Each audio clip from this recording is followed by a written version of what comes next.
কয়েকদিন বিরতির পর ফের রাস্তায় প্রচারে নামলেন যাদবপুর লোকসভা কেন্দ্রের বিজেপি ও তৃণমূলের প্রার্থীরা।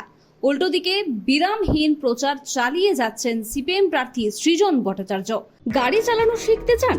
দীর্ঘ 24 বছর ধরে সরকার অনুমোদিত স্কুলে মহিলা এবং পুরুষদের গাড়ি চালানো শিখিয়ে এবং ড্রাইভিং লাইসেন্স দিয়ে রোজই রোজগারের সুবন্দোবস্ত করে দেওয়া হয়।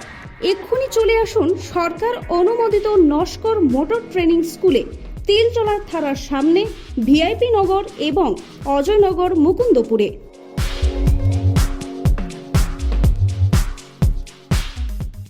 ভাঙড় বিধানসভার বোজেরহাটে চা চক্রে যোগ দেন বিজেপি প্রার্থী অনির্বাণ গঙ্গোপাধ্যায়। সেখানে বাজার এলাকা ঘুরে ঘুরে জনসংযোগ করেন তিনি। অন্যদিকে সায়নী ঘোষ রোড শো করে প্রচার করলেন সোনারপুর উত্তর বিধানসভা কেন্দ্রের বিভিন্ন ওয়ার্ডে। সৃজন ভট্টাচার্য অবশ্য পায়ে হেঁটেই বারুইপুরের গ্রামীণ এলাকায় প্রচার করেন।